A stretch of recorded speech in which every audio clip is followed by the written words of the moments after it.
Hello everyone and welcome back to the Kohi Game Engine series. Today we are actually going to be creating our graphics pipeline.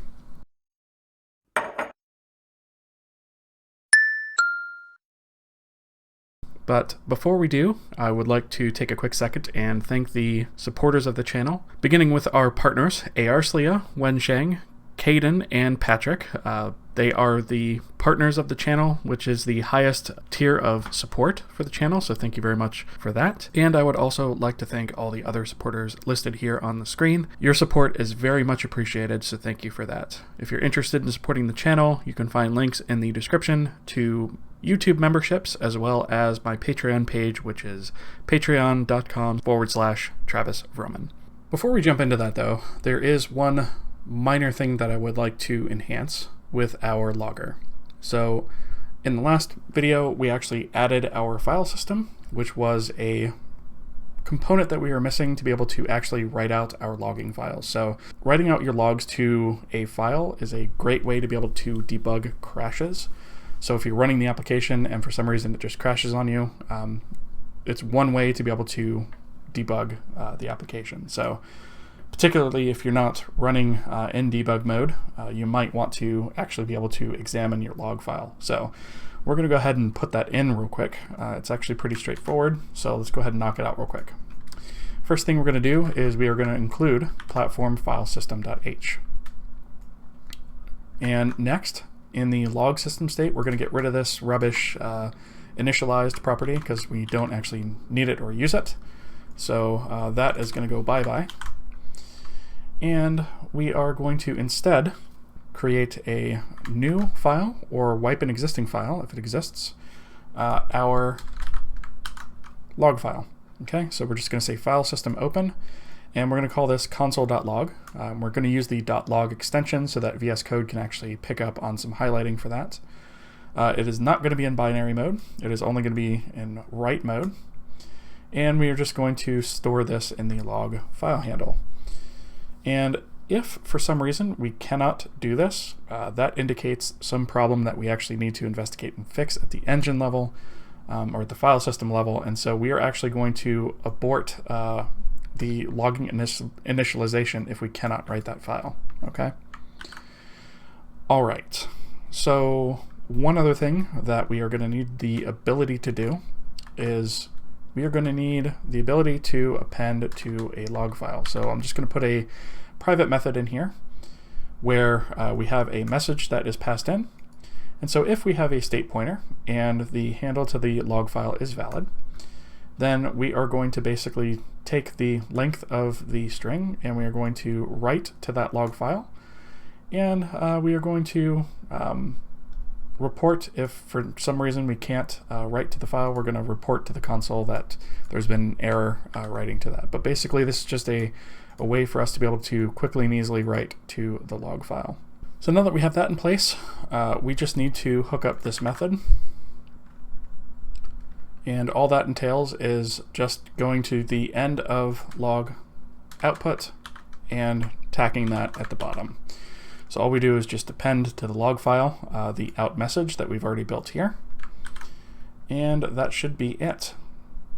One other thing that I would like to take a moment and simplify also is this logic in here, because we actually have added some things to our string library that should actually allow us to simplify this. So I'm going to go ahead and include kstring, and I'm actually going to get rid of string.h and stdio.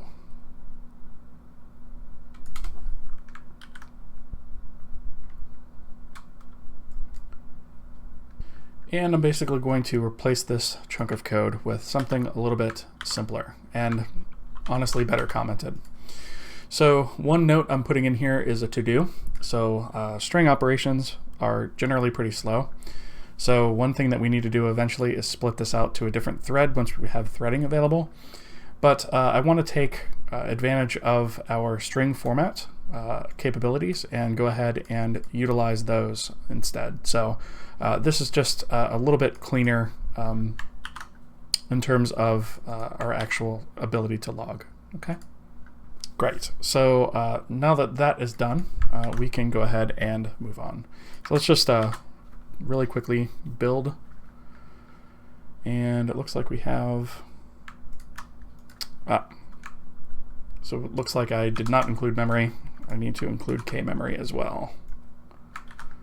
So we'll go ahead and get that in there. Let's build again. And now we're good. Okay, we'll go ahead and run. Just as a sanity check. Perfect. So we're good as far as that goes. Okay, so obviously you'll see that we got some validation errors here, and that's because we did not actually destroy the shader module before we killed everything else. So first and foremost, we should probably go back into our object shader. And we'll actually need to fix this in two places. So our object shader should actually properly destroy that. So in our object shader destroy, we'll go ahead and put destroy shader modules. And this should actually be using the context device logical device. And that will allow us to not get these validation errors anymore. Of course, that means that this Vulkan object shader destroy needs to also be called. So we'll go into Vulkan backend. And in the shutdown, we will put this, since we're doing this last, we will put it first here. So here we will actually destroy our object shader in render a backend shutdown, passing, of course, the context and the address of the shader itself. So let's go ahead and build this, run it, and shut it down. And now that validation error is gone. Okay. All right, so the next thing that we need to do is we're actually going to skip the descriptors for now, and we're actually going to set up the pipeline. And we will come back to descriptors and go over what those are, but for right now, I think it makes more sense to sort of create the pipeline first. So the pipeline, as I mentioned before, is basically a structure in Vulkan that connects a lot of the various pieces of a render pipeline together. Pieces such as descriptions of vertex information and the layout of that, as well as our shader modules that we've created here, our render pass that we created in previous videos, things like that. So basically this is the glue that holds all that together, right? And then we can then use those pipelines, so to speak, as our actual shader. So these are generally speaking going to be unique per shader, at least for now, until we get into more configurable pipelines and things of that nature. So for now, I'm going to create the pipeline inside of the Vulkan object shader creation. However, I am going to do the creation of this in a separate file. It's just going to be sort of, there's going to be one created specifically for this, right? And it'll be stored as part of the shader. So I hope that makes sense. Under Vulkan, I'm going to create a new file. I'm going to call it vulkanpipeline.h. Obviously, we will want pragma once and Vulkan types inl. And we are going to have a create for our graphics pipeline. And this is going to take a whole bunch of parameters, which I'm not going to explain what all of these are right now, but some of them should at least look familiar to you. So obviously we have the context, the render pass that's going to be used with the pipeline. And I should mention that this render pass is compatible, so it doesn't necessarily have to use this render pass. It just has to use a render pass that has the same setup as this render pass. So I just want to point that out. Our attribute count as well as our attributes, I'll get into what attributes are in a bit. Our descriptor set layout count as well as our descriptor set layouts. Again, I'll get into that in a minute. The number of stages we have, the stage create infos that are associated with that, the viewport, the scissor, which we have created before, whether or not this is actually going to be a wireframe pipeline, because that is the kind of thing, configuration that we need to actually declare here, as well as a pointer to the Vulkan pipeline structure that will actually contain the created pipeline when we're done. So this may wind up actually changing into a structure instead of passing so many parameters. I may wind up creating a structure for this to simplify this interface a little bit. But for right now, it's a little bit simpler in code to just have this many parameters, just because it's probably going to be changing. Pipeline destroy is much simpler. Just takes the context in a pipeline. In fact, I'm going to keep that on one line. And then the only other thing that we have is just a simple call to pipeline bind, because we actually need to bind a pipeline in order to be able to use it. Those terms can basically be interchanged at this point. Basically, whenever you bind a pipeline, you're saying any commands that occur in the command buffer while this pipeline is bound will be executed against that pipeline. Okay, so obviously that's going to take a command buffer, the pipeline bind point, which I'll get to in a bit, and then obviously a pointer to the pipeline itself. Okay, and that is our interface. It's actually pretty straightforward, and it's not too big. Okay, so now I'm going to copy these signatures, and I'm going to go to here and create a new file called vulkanpipeline.c, and I'm going to paste these guys in, convert them to a function definition, and then I'll go ahead and include vulkanpipeline.h. Okay. We're also going to need vulkanutils.h. Okay, and we're going to need the core K memory and the logger for this.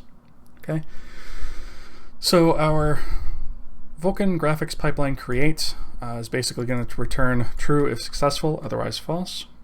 And thankfully, there's not a whole heck of a lot to it. So the first thing that we have to create is something called the viewport state. And this is basically going to take our passed in viewport and scissor. Again, we're making the assumption here that there's only one of each. This may be something that we have to change in the future. But for right now, this is basically saying this is the initial viewport and scissor that we want to use with this pipeline. And that could be changed by something called dynamic state, which I'll get to in a moment. Next, we have something called the rasterization state that we need a create info for. So here we have a VK pipeline rasterization state create info. That's a mouthful. And basically, we have a whole bunch of properties in here. And I'm only going to take time to actually point out the most common ones because, or the most important ones for right now, because most of these won't matter right away. So first off, this polygon mode right here is either going to be line or fill, depending on whether or not we say wireframe. So that is the reason that we take this Boolean right here to say if we should create this as a wireframe pipeline, then we're going to render the polygons as lines. Otherwise, we're going to fill them in. And the reason that you might want to do this is because you are going to have situations where you're going to want a wireframe view of your geometry, and this is how you would do that. And I should note that since pipelines are immutable once they're created, it's not like OpenGL where you can just flip back and forth in terms of what this polygon mode would be. Once it's set, it's set. So if you want a wireframe pipeline, you actually have to create a separate pipeline for that and use it instead. So that is the reason for this. The line width, I'm just setting to 1.0. The cull mode is just saying we want to cull back faces. The front face is basically indicating our winding order of our geometry. So front faces versus back faces are determined by the order of the vertices themselves and whether they go in a clockwise or counterclockwise direction. Most applications tend to use counterclockwise to indicate the front face, which is what we're going to be doing here.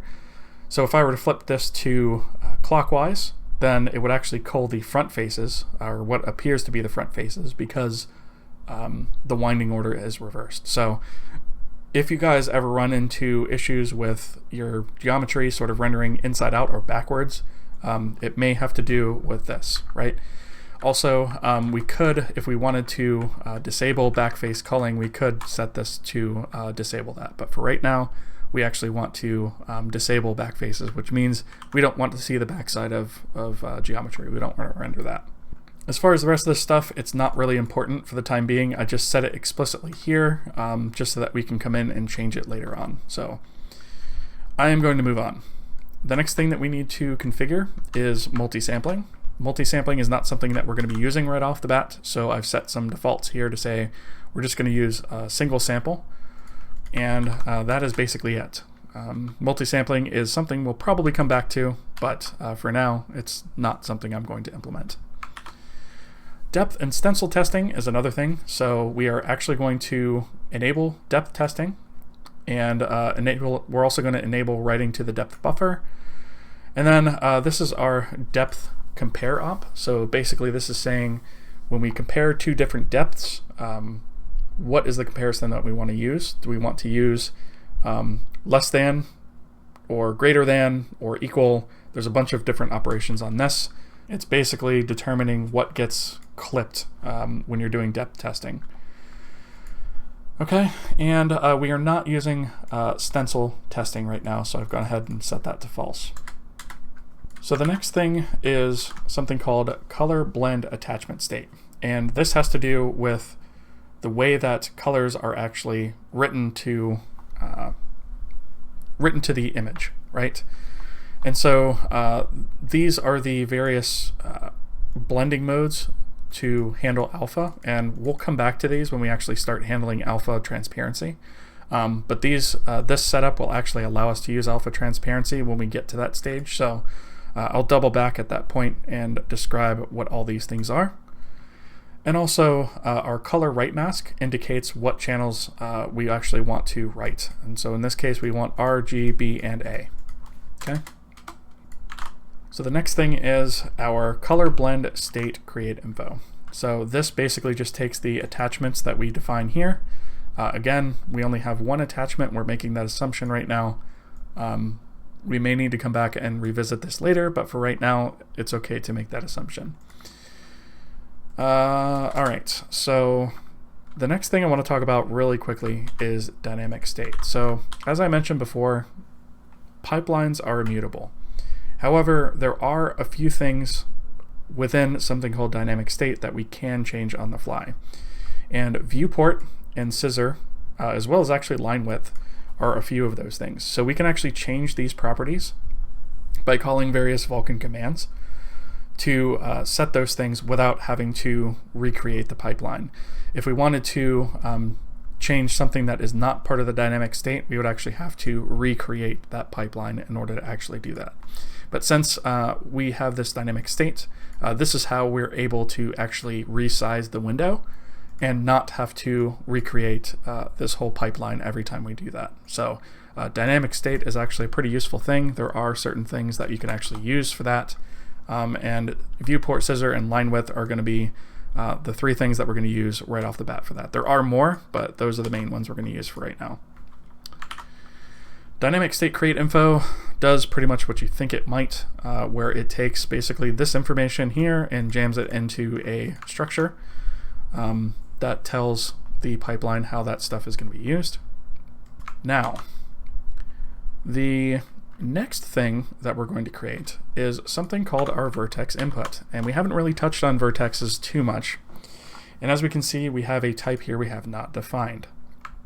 So let me stop for a second and describe what we're talking about when we say vertex. So a vertex is an individual point of geometry that holds various information. And that information tends to include not only positional information, so X, Y, Z, to tell you where that point in space is, but it also holds things like your texture mapping coordinates. It can hold things such as color. It can hold lots of different information. And you can generally put whatever you want in there, but keep in mind that the larger you make your vertex, the larger or the more information has to be pushed to the GPU every single time you upload geometry. So when you upload geometry, it's in the form of this vertex structure that you create. And in this case, we're going to create something called vertex 3D. And so what this is this is basically saying this is what that vertex kind of looks like and how to use it. And so this stride right here is basically telling us how many bytes each vertex is, and then the input rate is basically saying the input rate is 1 per vertex, right? So we move to the next entry for each individual vertex. So before we move on, we should probably go ahead and define vertex 3D, right? Because it's definitely something that we're going to need to know. So to define this, we actually are going to go into math types. So that is going to be under math types. And we're going to go here to the bottom, and we'll go ahead and put our definition right there. So we're going to type def structure called vertex 3D to be called vertex 3D, so we don't have to type this. And then for right now, all we're actually going to store in here is position, right? And like I said, there are going to be other things that we're going to be adding to this. But for right now, I want to keep things simple until we actually get stuff up and running, and then I'll come back and add properties to this as we go. So for right now, we're just storing position. Okay. So now that we have our vertex 3D, we can go back, and we need to include the math types in this file. So here I'll say include math types.h. And now if we go ahead and save that, we see that vertex 3D is defined. So the reason we take the size of this is because this is going to be changing. We don't have to come back in here every single time and change this. Although there will be parts that we will have to come back here and change. I don't want this to be one of them. So we'll take the size of that in bytes and use that instead. Okay. Next we have something called attributes. And this is basically how each individual vertex is split up. So if we recall in our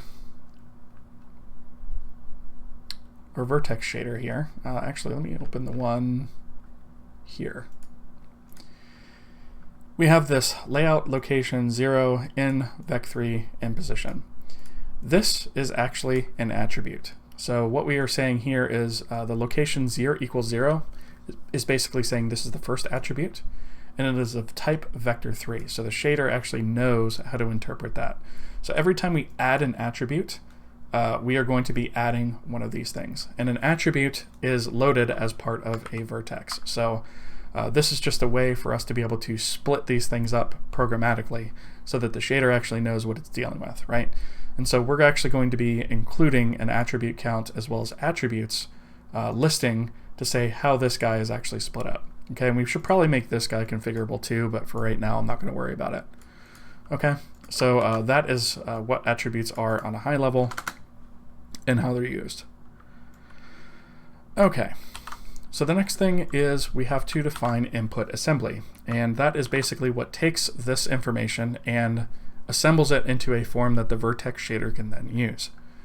So in this case, what we're going to do is we're just going to say that the topology type that we want to use is primitive topology triangle list, which is basically saying all of our geometry is expected to be triangles. Now, we could use quads if we wanted to. We might do that in the future, but at least for now, everything we're going to do is with triangles.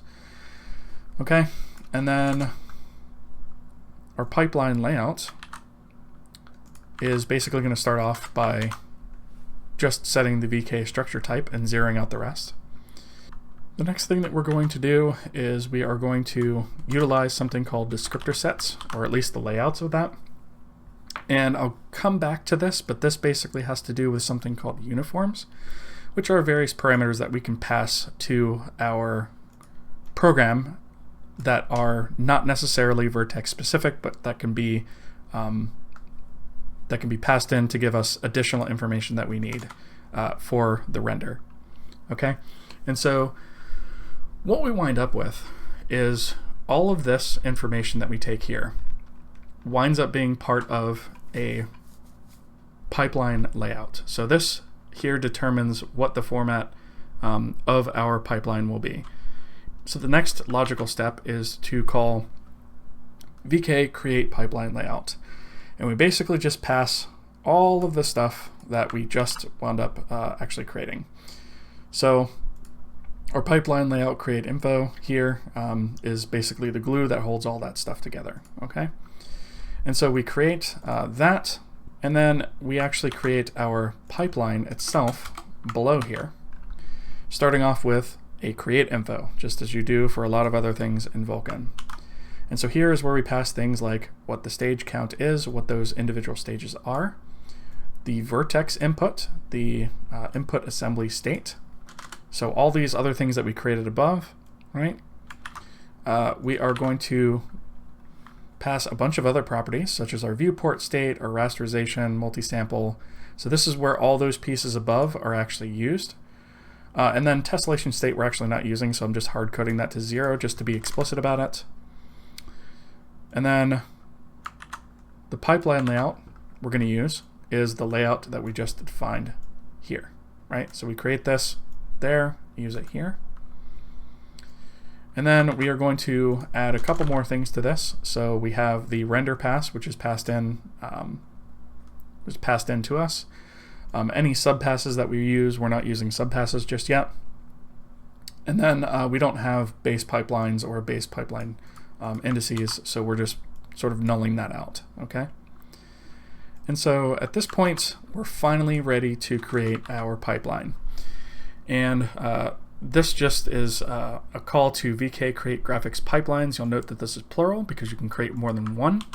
So if you were to create, if you wanted to, you could create 2 here and just have one be wireframe and the other not be wireframe, for example. And you could certainly use this to do that. We're just going to be creating one, passing the info, and then obviously just setting our pipeline handle to that.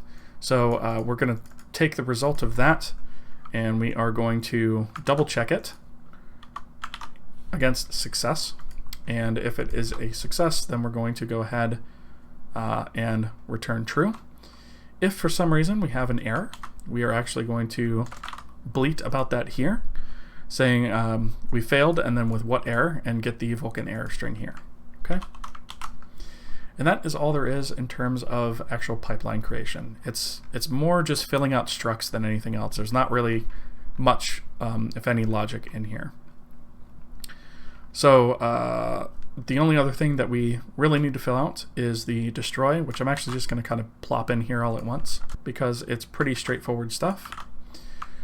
So basically we just check to make sure the pipeline exists. If there's a handle to it, destroy it, and then set it to 0. And then also make sure to destroy the pipeline layout that we stored as well. And that's really it, right? That's all there is to the destruction of a pipeline. And then last but not least, we have the pipeline bind, which is just a simple one-liner to VK command by bind pipeline, right? So this is called from within the context of a command buffer. The bind point, which we will get to when we actually set this up, is passed through, and then obviously the pipeline handle, okay? And so there's a lot of information here, and unfortunately, if I were to cover all of it, we would be here for probably another hour. So I would say this is a good opportunity to have a read through the spec on the Vulkan pipeline and see what some of these properties in here do and become familiar with them, because we're actually going to be coming back in here and changing some of this stuff. And so it would be a good idea for you guys to sort of, get used to reading the documentation and fully understanding everything that is being said here, okay? All right, so that is the pipeline. So now that we have an interface here to actually create the pipeline, let's go back to our shader and we'll actually start setting this stuff up. Okay, so the first thing I'm going to do is put a to-do here for descriptors, because we're not actually immediately going to use those, although we are going to be using them very shortly. We should not actually have to use those to get things up and running. So I'm going to put a to-do there and skip those. Okay, so now we're going to go ahead and proceed with pipeline generation. So the first thing we're going to want to define is the viewport. So the viewport is basically going to be X and Y. So X is going to be 0 based, Y is going to be the height of the frame buffer, the width is going to be as you would expect, and then the height is actually going to be negative, again, because we're using the OpenGL equivalent way of doing this. That's why we're starting at the bottom and going towards the top. And then our depth, we're clamping to min and max of 0 and 1 respectively. Our scissor is basically going to be the size of the screen, right? And it's going to clip anything that's outside of that. Now our attributes. So our attributes are required, we can't skip those. So what I'm going to do is set up a structure that we can sort of expand as we go. And so what we're going to do is we're going to track an offset that's going to be an offset size. And we'll see where that comes into play here. But basically, as we add attributes, we're going to be offsetting this in bytes. And we'll go ahead and create an array here, size of attribute descriptions. And this is not using VLAs because we are using a constant value here. So just bear that in mind. And then what we're going to do is we are going to define our actual layout of our attributes. Okay? And so for right now, the way that this works is we have a variable that we're going to call formats. And this is going to be of attribute count size. And this is going to give us the format of each attribute. And our first and right now only attribute, if you recall, is one of position, which is a vector 3. So we are actually going to use the VK format R32, G32, B32, SFloat. And so even though this is colors, you can also use this as positions because it winds up being the same data. Basically what it's saying is we're using a 32-bit for R or X, 32-bit for G or Y, 32 bits for B or Z, and then that they're going to be floating point, right? So this just tells the pipeline that that's what we're going to be using, okay? And so every time we add an attribute, we'll increment this and add its format here. And then obviously we will need to track sizes as well. So at least initially we only have one size because it's the, obviously the size of attribute count, and it's the size of vector 3 because position is a vector 3. And I believe that we actually do not have vector 3 here, so I'll need to include math types up here. Include math types, okay? And so we have an array of formats, an array of sizes, those things line up. And so what we'll wind up doing is looping through both of those arrays and setting our attribute descriptions, which is here in this array. And we'll set the, oops, I need a semicolon there. There we go. And so we'll set the binding index, which is always going to be 0 in our case, because we're not going to be using multiple bindings for this. The location of it is going to be I. So at least for the first one, it'll be 0. For the second one, it'll be 1, etc. So this location maps to this location here. Okay, so the first will always be position, right? And then we'll use the format at the given index, and then we'll also use the offset, which is going to be incremented by the size that we defined here, right? So the offset for the first one obviously will be 0, and then it'll be offset by the size of that index, which the first one will be size of vector 3, which will wind up being 12, okay? And so this is just a nice, easy way for us to make this so that all we have to change is this and this, as well as the overall count, and we don't have to change any of our logic to support it going forward, okay?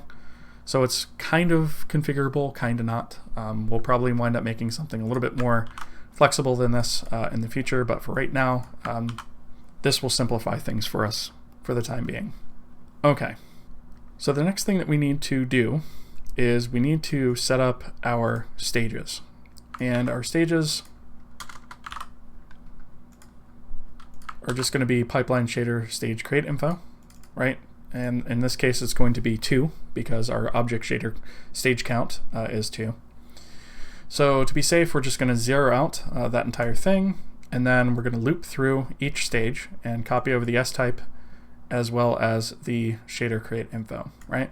And so that will fill this guy out to be used. I also do want to point out that we're not doing descriptors yet, but this is where that's going to wind up being. So I'm going to put a to-do here so that we come back to that when we actually start using descriptors. And then we're going to go ahead and create the pipeline. Okay, and obviously that's going to call, we're going to call Vulkan Graphics pipeline create, which means that we need to actually include that. So right under shader utils, I'm going to include Vulkan pipeline.h. And that should be defined. There we are, we're good to go. Okay, so we're passing the context, the render pass, the main render pass from the context, the attribute count, which is 1, our array that we've created.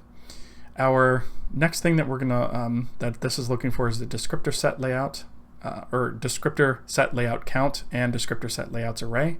We don't have those yet, so we're just passing zeros for that. How many stages we have, which is 2. Our stage create infos, our viewport, our scissor.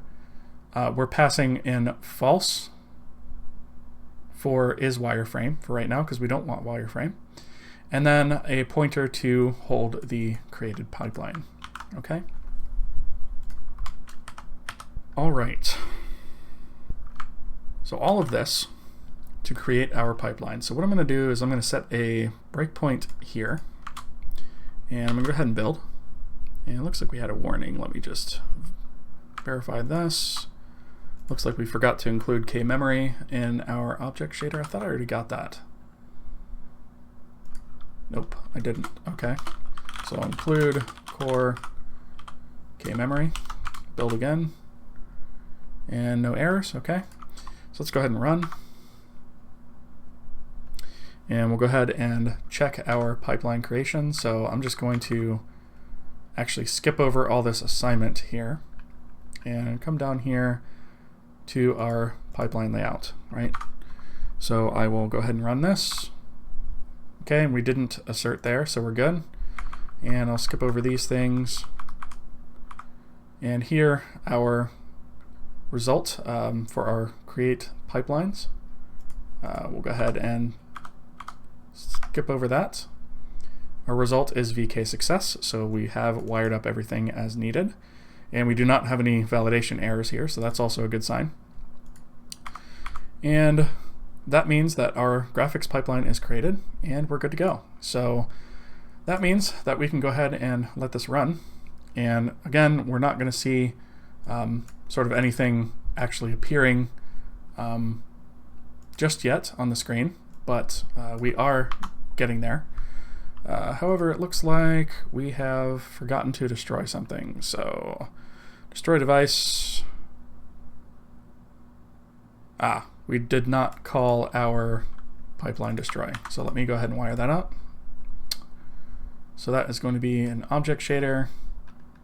And then before we destroy the shader modules, we are going to destroy this. So we'll say context and context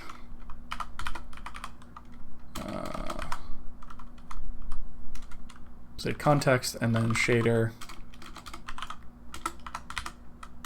pipeline. And we'll need the address of that. Okay, let's go ahead and build again. Did we get a warning? Oh, I guess we don't need the address of that because that's already a pointer. Okay, there we go. Okay, so here is our pipeline destroy. So now we'll go ahead and run again. Let's get rid of that breakpoint. Okay, and go ahead and exit this, and we can see that the validation errors have gone away. So our pipeline is good to go. We are ready to move on to the next step, which is going to be very soon getting stuff on the actual screen. So we're getting there, folks. So this is going to wrap it up for this video. Thank you guys so much for watching. If you liked the video, go ahead and toss it a thumbs up. I greatly appreciate it. If you haven't already, consider subscribing. Click the little bell icon there to get notifications as to when the next video in this or other series drops, and I will see you guys next time.